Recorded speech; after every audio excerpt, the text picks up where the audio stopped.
जयताराम बेड़ा YouTube channel में आपका हार्दिक स्वागत। आज मैं आपको क्षेत्रमिति मेंस्ट्रुएशन के बारे में जानकारी उपलब्ध कराऊंगा। मेंस्ट्रुएशन के अंतर्गत आकृतियों को दो भागों में विभाजित किया गया है, जो मैंने आपको पहले भी बताया गया था।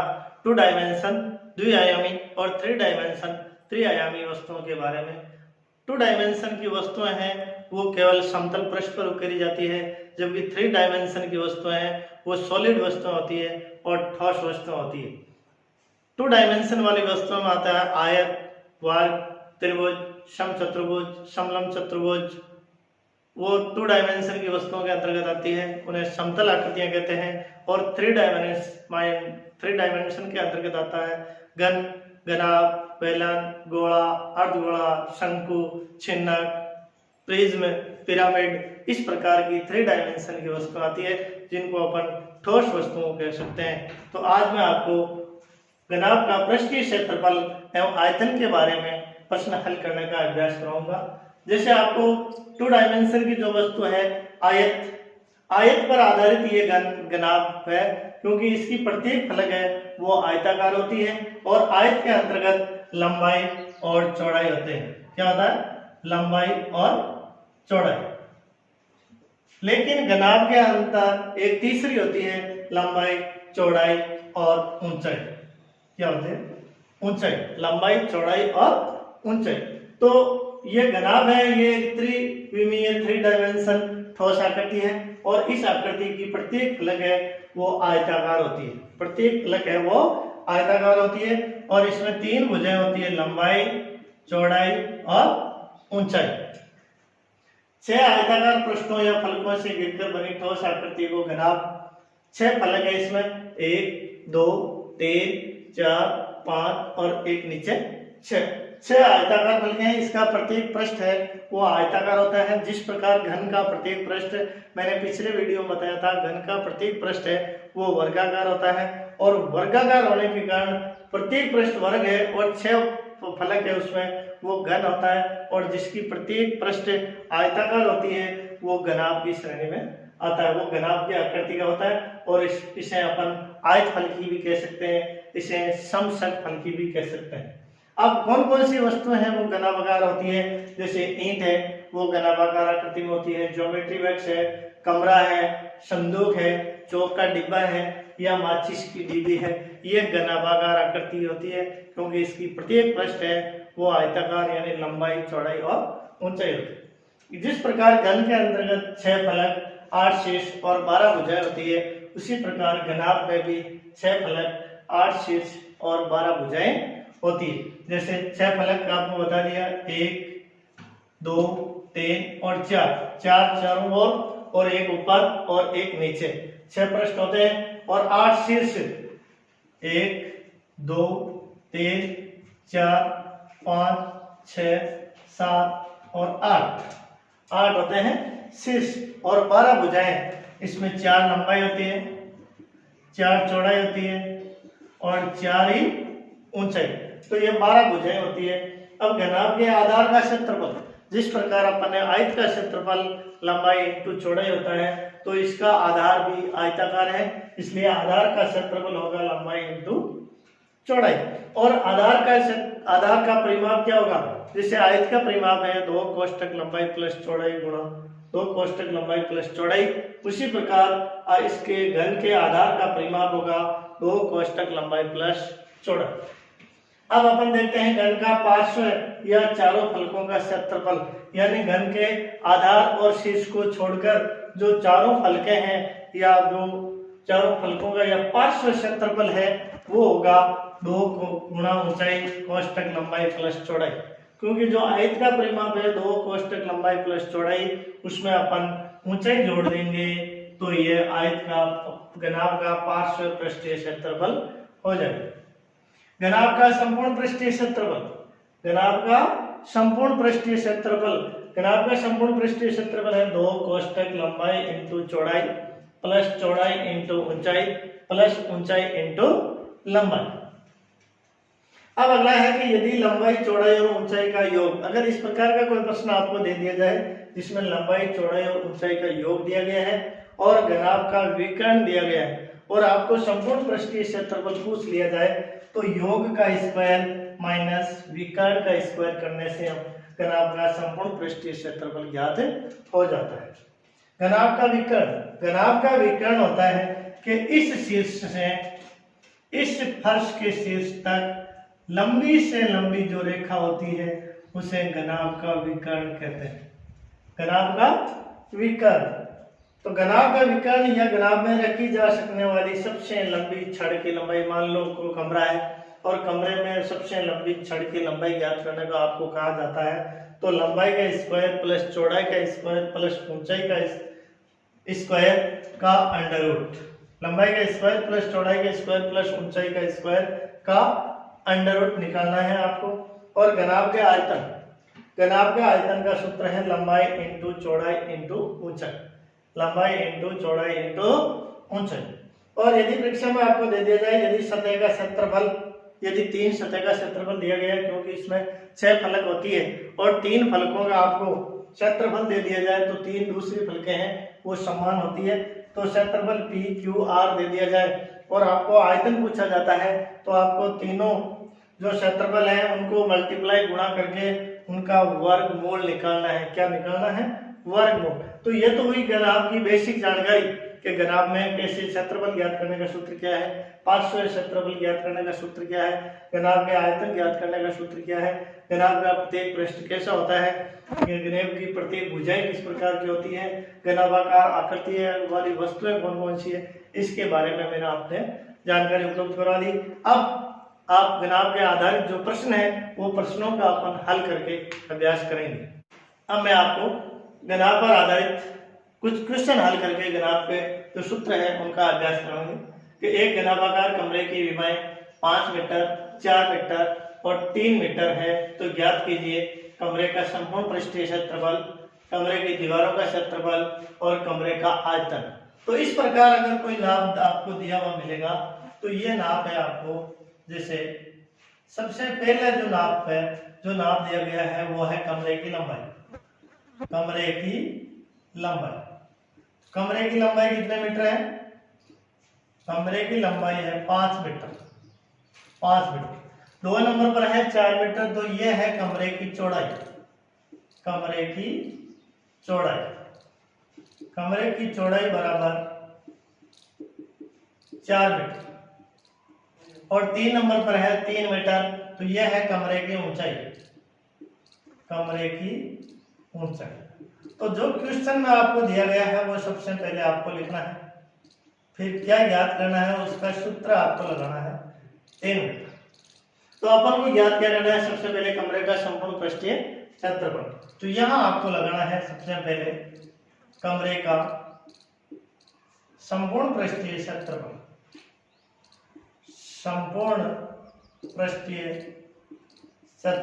तो संपूर्ण पृष्ठीय क्षेत्रफल ज्ञात करने का सूत्र आपको बताया था, 2 कोष्टक लंबाई इंटू चौड़ाई प्लस चौड़ाई इंटू ऊंचाई प्लस ऊंचाई इंटू लंबाई।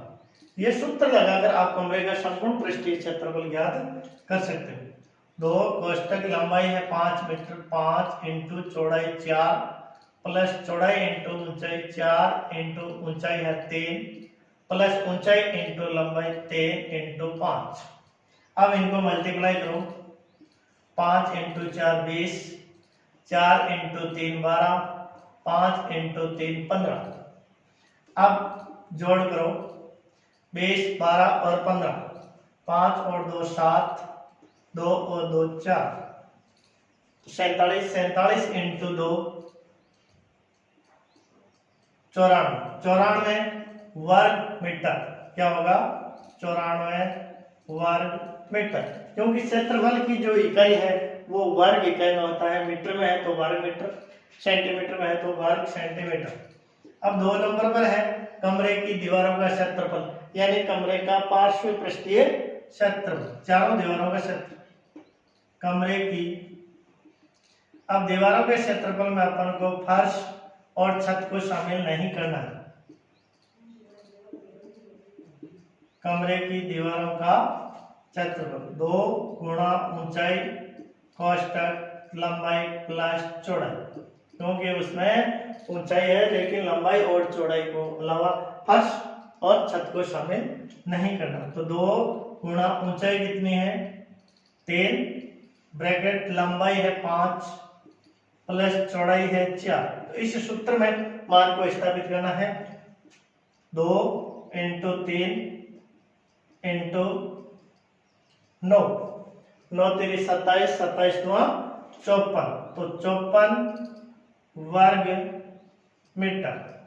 तो कमरे की दीवारों का क्षेत्रफल कितना आया 54 वर्ग मीटर। अब तीसरा है कमरे का आयतन पूछा गया है। तो कमरे का आयतन ज्ञात करने का सूत्र मैंने आपको क्या बताया, कमरे का आयतन, कमरे का आयतन ज्ञात करने का सूत्र है लंबाई इंटू चौड़ाई इंटू ऊंचाई। ये है कमरे का आयतन ज्ञात करने का। आयतन का मतलब होता है कमरे के अंदर कितनी हवा है या किसी आयताकार वस्तु में कितनी सामग्री भरी जा सकती है, उसे अपन आयतन कहते हैं। तो कमरे का आयतन ज्ञात करने का सूत्र है लंबाई इंटू चौड़ाई इंटू ऊंचाई। लंबाई 5 मीटर, चौड़ाई 4 मीटर और ऊंचाई 3 मीटर।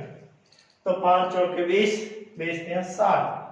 अब देखो यहाँ क्षेत्रफल की इकाई वर्ग मीटर है या वर्ग सेंटीमीटर है, लेकिन आयतन की इकाई को आप घन मीटर में लिखना है। क्या लिखना है, घन मीटर। यह हुआ पहला क्वेश्चन। अब अपन दूसरा क्वेश्चन देखते हैं कि एक 8 सेंटीमीटर लंबे, 6 सेंटीमीटर चौड़े और 2 सेंटीमीटर ऊंचे आयताकार डिब्बे में रखी जा सकने वाली अधिकतम लंबाई की पेंसिल की लंबाई क्या होगी। घनाभागार जो बक्सा है, घनाभागार बक्से के अंदर लंबी से लंबी कितनी पेंसिल रख सकते हैं। तो लंबी से लंबी पेंसिल का मतलब होता है उस घनाभागार जो डिब्बा है उसका विकर्ण अपन को ज्ञात करना है। क्या ज्ञात करना है, विकर्ण। तो पहले लिखो डिब्बे की लंबाई, डिब्बे की लंबाई। तो डिब्बे की लंबाई है 8 सेंटीमीटर। कितनी है, 8 सेंटीमीटर। और डिब्बे की चौड़ाई, डिब्बे की चौड़ाई है 6 सेंटीमीटर और डिब्बे की ऊंचाई, डिब्बे की ऊंचाई जो क्वेश्चन में दिया गया है उसको आपको सबसे पहले लिखना है। तो यह है डिब्बे की ऊंचाई। अब अपन को याद करना है अधिकतम लंबाई की कितनी लंबी पेंसिल अपन उस डिब्बे में रख सकते हैं। तो यहां लिखना है डिब्बे में रखी जा सकने वाली अधिकतम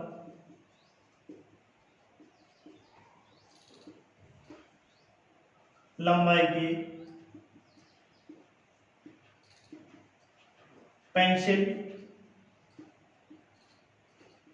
की लंबाई बराबर घनाभ का विकर्ण। कौन सा सूत्र लगाना है, घनाभ का विकर्ण। घनाभ का विकर्ण ज्ञात करने का सूत्र है लंबाई का स्क्वायर प्लस चौड़ाई का स्क्वायर प्लस ऊंचाई का स्क्वायर का अंडर रूट। कौन सा सूत्र लगाना है, लंबाई का स्क्वायर प्लस चौड़ाई का स्क्वायर प्लस ऊंचाई का स्क्वायर का अंडर रूट। तो लंबाई है 8 सेंटीमीटर तो 8 का स्क्वायर, चौड़ाई है 6 सेंटीमीटर तो 6 का स्क्वायर प्लस ऊंचाई है 2 सेंटीमीटर तो 2 का स्क्वायर का अंडर रूट। अब गुणा करो 8 को 8 से 64, 6 को 6 से 36, 2 को 2 से 4। अब इन तीनों का योग करो 64, 36 और 4। 64, 36 और 4 को जोड़ने पर आते हैं 104। 104 का अपन को वर्गमूल निकालना है। तो 104 का वर्गमूल अपन अभाज्य गुणनखंड विधि से निकालते हैं। 2 का भाग 52, 2 का भाग 26, 2 का भाग 13, 13 का भाग 1। तो इन दो का एक जोड़ा बना लिया। इन दो का जोड़ा बनाने से 2 बाहर आ गए और अंदर इन दोनों का जोड़ा नहीं बनता है। तो 13 इंटू 2 बराबर 26, 13 इंटू 2 बराबर 26। तो 2 अंडर रूट 26। तो कितना आया, पेंसिल की लंबाई, पेंसिल की लंबाई बराबर 2√26 सेंटीमीटर। कितनी आई? 2√26 सेंटीमीटर, यानी उसमें लंबी से लंबी रखी जाने वाली पेंसिल की लंबाई। और इस क्वेश्चन में अपन सूत्र के आधारित संपूर्ण पृष्ठीय क्षेत्रफल ज्ञात कर लिया, दीवारों का क्षेत्रफल ज्ञात कर लिया और आयतन का क्षेत्रफल ज्ञात कर लिया। और अगर इसी प्रश्न के आधार पर आपको कमरे की दीवारों और छत पर सफेदी करने का क्षेत्रफल पूछ लिया जाए या छत का क्षेत्रफल पूछ लिया जाए, तो कमरे की चारों दीवारों के क्षेत्रफल में प्लस लंबाई इंटू चौड़ाई छत का क्षेत्रफल शामिल करना है और फिर जो भी सफेदी का खर्चा दिया गया है उस खर्चे को मल्टीप्लाई करना है। यानी दीवारों के क्षेत्रफल में छत का क्षेत्रफल आपको शामिल करके सफेदी का खर्चा आप आसानी से निकाल सकते हो, क्योंकि सफेदी फर्श पर होती नहीं है, केवल छत पर होती है। तो आप चारों दीवारों के क्षेत्रफल में छत के क्षेत्रफल का सूत्र जोड़कर उसे प्रति मीटर जो खर्चा दिया गया है उसे मल्टीप्लाई यानी गुणा करके आप उसका मान निकाल सकते हो। तो एक सूत्र के आधार पर आप प्रत्येक प्रश्न का हल निकाल सकते हो। अगला क्वेश्चन देखते हैं। 4 सेंटीमीटर लंबी, 3 मीटर ऊंची तथा 13 सेंटीमीटर चौड़ी दीवार बनाने के लिए 20 सेंटीमीटर लंबी, 12 सेंटीमीटर चौड़ी और 6.5 सेंटीमीटर ऊंची कितनी ईंटों की आवश्यकता होगी? तो सबसे पहले अपन को इस प्रश्न में देखना है दिया हुआ क्या है और पूछा गया क्या है। तो इसमें दिया गया है दीवार की लंबाई चौड़ाई और ऊंचाई दी गई है और ईंट की लंबाई चौड़ाई और ऊंचाई दी गई और पूछा है ईंटों की संख्या। तो मैंने आपको घन के पृष्ठीय क्षेत्रफल और आयतन में भी बताया था, अगर किसी भी प्रश्न में आपको संख्या पूछी जाती है तो बड़ी वस्तु का आयतन बट्टा छोटी वस्तु का आयतन, यानी बड़ी वस्तु के आयतन में छोटी वस्तु के आयतन का भाग लगाने से दूसरी जो भी संख्या पूछी जाती है, ईंटों की संख्या, पुस्तकों की संख्या, टाइलों की संख्या, कोई भी, तो उसका मान आसानी से निकाला जा सकता है। तो अपन को सबसे पहले यहाँ लिखना है दीवार की लंबाई। दीवार की लंबाई है 4 मीटर, दीवार की चौड़ाई है 3 मीटर और दीवार की ऊंचाई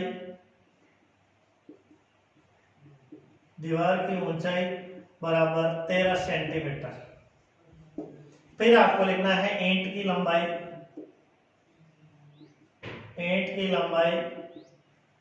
20 सेंटीमीटर, ईंट की चौड़ाई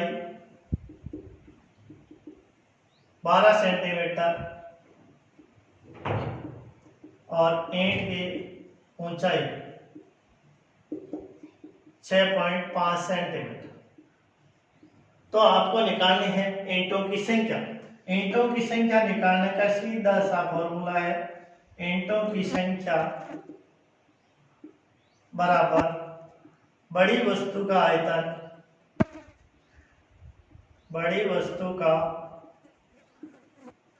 आयतन बट्टा छोटी वस्तु का आयतन, बड़ी वस्तु का आयतन बट्टा छोटी वस्तु का आयतन।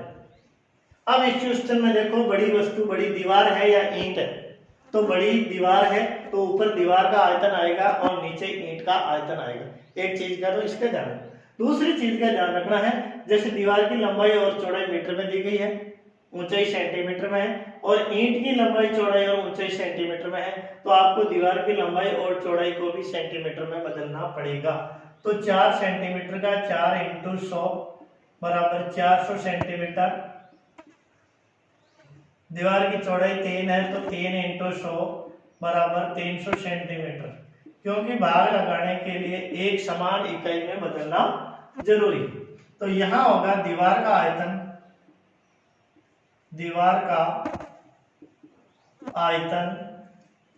बट्टा एक ईंट का आयतन।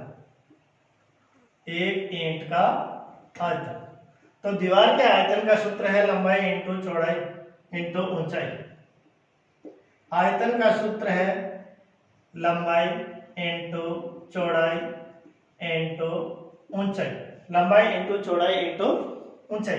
तो दीवार की लंबाई है 400 सेंटीमीटर, तो 400, दीवार की चौड़ाई है 300 सेंटीमीटर 300 और दीवार की ऊंचाई है 13 सेंटीमीटर, 13 बट्टा ईंट की लंबाई है 20 सेंटीमीटर, ईंट की चौड़ाई है 12 सेंटीमीटर और ईंट की ऊंचाई है 6.5 सेंटीमीटर। तो यहाँ दशमलव है, तो इस दशमलव को हटाओ और ऊपर संख्या लगाओ। तो एक शून्य से एक शून्य, 13 का भाग 65 में 5 बार, 5 का भाग 300 में 60 बार, 12 का भाग 60 में 5 बार, 2 का भाग 400 में 200 बार। तो कितनी बची? 200 इंटू 5 बराबर 1000। तो ईंटों की संख्या कितनी आई? ईंटों की संख्या बराबर 1000 ईंट। कितनी आई? ईंट। तो सीधा सा है, कोई भी संख्या पूछी जाती है तो बड़ी वस्तु का आयतन बटा छोटी वस्तु का आयतन, दीवार दी गई तो दीवार का आयतन, कोई दूसरा क्षेत्रफल दिया हुआ है तो उसका आयतन बटा एक ईंट का आयतन। अब अपन अगला क्वेश्चन देखते हैं। लोहे का एक बक्सा 9 मीटर लंबा है, 40 सेंटीमीटर चौड़ा है और 20 सेंटीमीटर ऊंचा है। यदि 1 घन मीटर लोहे का भार 50 किलोग्राम हो तो बक्से का भार कितना होगा? तो अपन को निकालना है बक्से का आयतन, क्योंकि बक्से का आयतन यहाँ दिया गया है 1 घन मीटर। इससे बिल्कुल स्पष्ट होता है कि अपन को, क्योंकि यह आयतन की इकाई घन मीटर है, तो अपन को बक्से का घन मीटर निकालना है और उस घन मीटर को 50 किलोग्राम से मल्टीप्लाई करना है। तो सबसे पहले अपन को यहाँ लिखना है बक्से की लंबाई, बक्से की लंबाई, बक्से की लंबाई बराबर 9 मीटर। बक्से की लंबाई कितनी है? 9 मीटर। बक्से की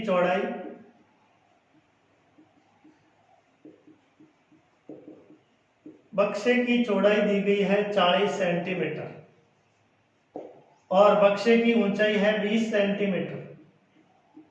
बक्से की ऊंचाई दी गई है 20 सेंटीमीटर, 20 सेंटीमीटर। और अपन को निकालना है आयतन, और आयतन किस में निकालना है? मीटर में। तो 20 से 40 सेंटीमीटर का मतलब 40 बट्टा 100 मीटर, क्योंकि 1 मीटर बराबर 100 सेंटीमीटर होते हैं। 1 मीटर में कितने सेंटीमीटर होते हैं? 100 सेंटीमीटर। तो 40 सेंटीमीटर का मतलब 40 बट्टा 100 मीटर, और ऊंचाई 20 सेंटीमीटर है तो हो जाएगा 20 बट्टा 100 मीटर।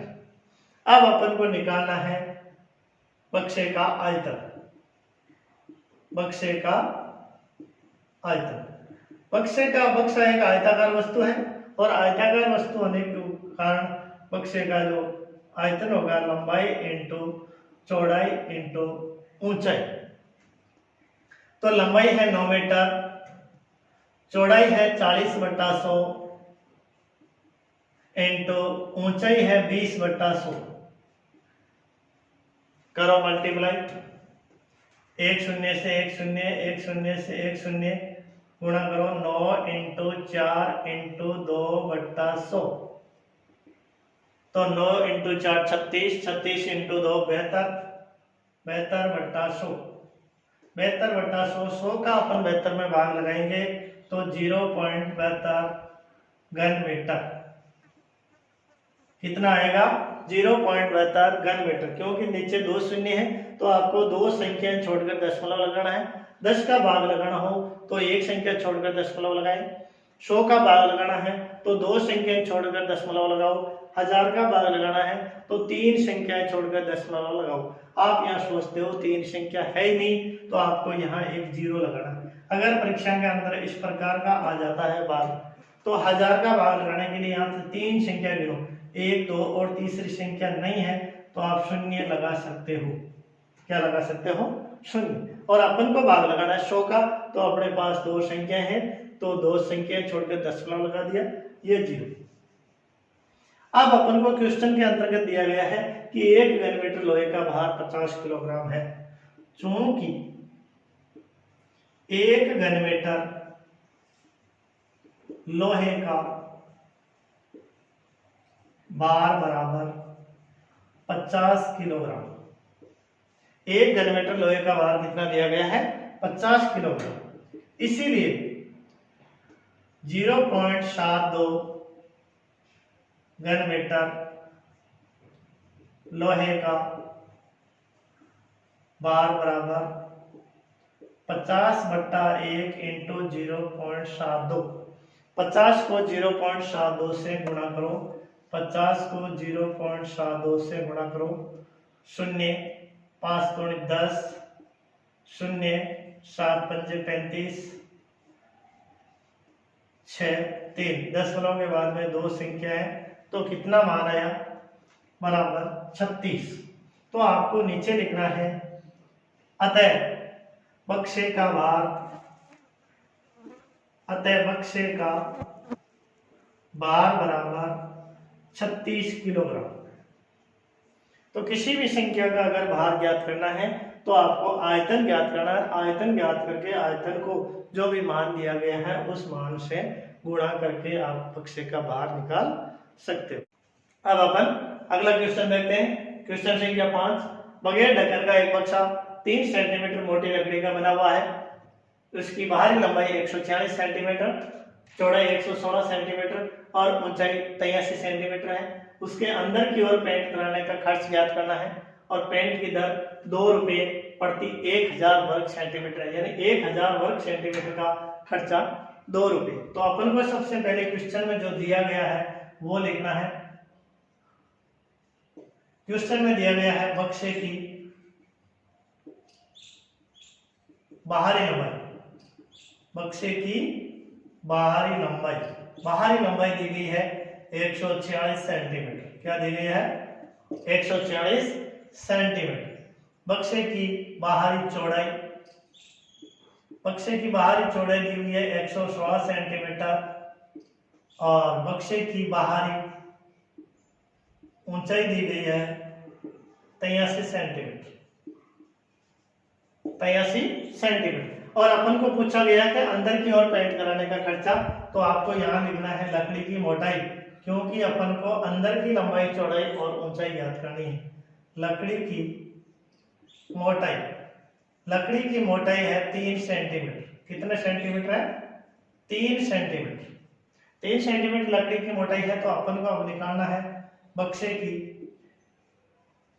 की आंतरिक लंबाई, यानी अंदर की लंबाई अपन को निकालनी है।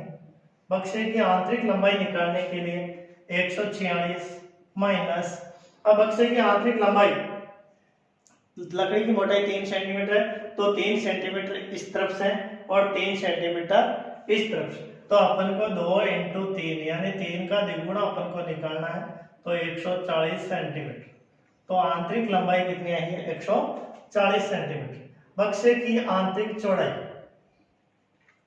116 सेंटीमीटर बाहरी लंबाई है, तो अपन को आंतरिक चौड़ाई में भी 3 सेंटीमीटर एक तरफ से और 3 सेंटीमीटर दूसरी तरफ से, तो 2 इंटू 3 भी चौड़ाई में से निकालना पड़ेगा, तो 110 सेंटीमीटर। बक्से की आंतरिक ऊंचाई, बक्से की आंतरिक ऊंचाई में से आपको केवल 3 सेंटीमीटर निकालना है, क्योंकि बक्सा है वो बगैर ढक्कन का है, बक्से के ऊपर ढक्कन नहीं है, इसीलिए नीचे के पेंदे की जो लकड़ी की मोटाई है वो ही निकालनी है। तो यहाँ लिखना है 80 सेंटीमीटर, क्योंकि बक्सा बगैर ढक्कन का है, बक्सा बगैर ढक्कन का है। बगैर ढक्कन का होने के कारण अपन ने 83 में से 3 सेंटीमीटर ही निकालनी है। अब अपन को निकालना है बक्से का आंतरिक पृष्ठीय क्षेत्रफल, आंतरिक पृष्ठीय क्षेत्रफल। आंतरिक पृष्ठीय क्षेत्रफल में अपन को क्या करना है? चारों दीवारों का क्षेत्रफल यानी पार्श्व पृष्ठीय क्षेत्रफल बक्से का निकालकर, क्योंकि बक्सा घनाभागाकार है और घनाभ का पार्श्व पृष्ठीय क्षेत्रफल होता है 2 गुणा ऊंचाई कोष्टक लंबाई प्लस चौड़ाई। ये तो हो गया पार्श्व पृष्ठीय क्षेत्रफल, प्लस अपन को पेंदे का क्षेत्रफल निकालना है लंबाई इंटू चौड़ाई, लंबाई इंटू चौड़ाई। अब अपन को देखना है 2 इंटू ऊंचाई कितनी है 80 सेंटीमीटर प्लस लंबाई 140 प्लस ऊंचाई चौड़ाई 110 प्लस लंबाई है 140 into 110, 80 into 2 160 into 140 plus 110 250 plus 140 को 110 यानी 14 को 11 से गुणा करो, 14 को 11 से 4 1 4 1 154 और 154 के 2 शून्य 15,400। अब 160 को 225 से गुणा करो तो 160 को 225 से गुणा करने पर 16 को 25 से गुणा करो, 16 इंटू 25 6 5 30 3 5 और 3 8 इंटू 6 2 12 1 2 और 1 3 400। तो 400 के 2 शून्य लगाओ 40,000 प्लस 15,400, तो 40,000 तो है पार्श्व पृष्ठीय क्षेत्रफल और 15,400 है पेंदे का क्षेत्रफल। तो इन दोनों को जोड़ने पर 55,400 वर्ग सेंटीमीटर कितना आया 55,400 वर्ग सेंटीमीटर। अब अपन को पेंट कराने का खर्चा 2 रुपये प्रति 1000 वर्ग सेंटीमीटर है। पेंट कराने का खर्च, पेंट कराने का खर्च तो अपन को लिखना है चूंकि 1000 वर्ग सेंटीमीटर बराबर 2 रुपये। 1000 वर्ग सेंटीमीटर का खर्चा है 2 रुपये, इसीलिए 55,400 वर्ग सेंटीमीटर का खर्चा 2 इंटू 55,400 बटा 1000। अब अपन को 2 शून्य से 2 शून्य, अब 554 को 2 से गुणा करो, 554 को 2 से गुणा 8 5 गुण 10 1 10 और 1 11 1108 1108 बट्टा 10। तो 1108 में 10 का भाग लगाना है तो एक अक्षर छोड़कर अपन को 10 लगाना है तो बराबर 110.8। तो अपन को लिखना है अतः पेंट कराने का खर्चा बराबर 110 रुपये और 80 पैसे, 110 रुपये और 80 पैसे है पेंट कराने का खर्चा। अब अपन अगला क्वेश्चन देखते हैं कि एक घनाभ की लंबाई चौड़ाई और ऊंचाई का योग 19 सेंटीमीटर है, यानी इसमें लंबाई चौड़ाई और ऊंचाई तीनों का योग कर दिया गया है और योग है 19 सेंटीमीटर और विकर्ण की लंबाई 11 सेंटीमीटर दी गई है। तो घनाभ का संपूर्ण पृष्ठीय क्षेत्रफल ज्ञात करो। तो मैंने सबसे पहले आपको बताया था कि क्वेश्चन में क्या दिया गया है, घनाभ की लंबाई चौड़ाई और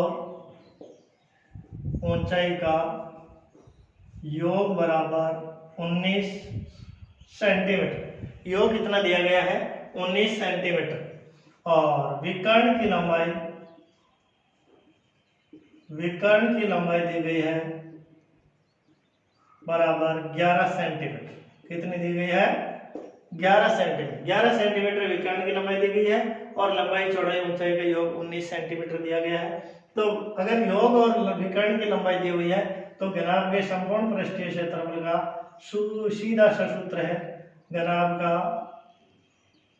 संपूर्ण पृष्ठीय क्षेत्रफल बराबर लंबाई चौड़ाई व ऊंचाई का स्क्वायर माइनस विकर्ण की लंबाई का स्क्वायर। यानी लंबाई चौड़ाई और ऊंचाई के योग का स्क्वायर, ऊंचाई के योग का स्क्वायर माइनस विकर्ण की लंबाई का स्क्वायर। तो योग का स्क्वायर है 19 का स्क्वायर माइनस विकर्ण की लंबाई है 11, तो 11 का स्क्वायर। तो ये सीधा सा सूत्र है किनार का संपूर्ण पृष्ठीय क्षेत्रफल निकालने का सूत्र है लंबाई चौड़ाई और ऊंचाई के योग का स्क्वायर माइनस विकर्ण की लंबाई का स्क्वायर। तो 19 का वर्ग 361 माइनस 11 का वर्ग 121। 19 का वर्ग कितना है 361 और 11 का वर्ग है 121। तो 361 में से 121 माइनस निकालो, 0 4 और 2 कितना आया 240। अब पृष्ठीय क्षेत्रफल है और नाप सेंटीमीटर में है तो यह आएगा वर्ग सेंटीमीटर। कितना आया वर्ग सेंटीमीटर। तो अगर लंबाई चौड़ाई और ऊंचाई का योग और विकर्ण की लंबाई दी हुई है तो आपको इस सूत्र के आधार पर इसका संपूर्ण पृष्ठीय क्षेत्रफल निकालना। और अगर लंबाई चौड़ाई और ऊंचाई अलग अलग दी हुई है तो आपको दो कोष्टक लंबाई इंटू चौड़ाई प्लस चौड़ाई इंटू ऊंचाई प्लस ऊंचाई इंटू लंबाई का फॉर्मूला लगाकर संपूर्ण पृष्ठीय क्षेत्रफल निकालना।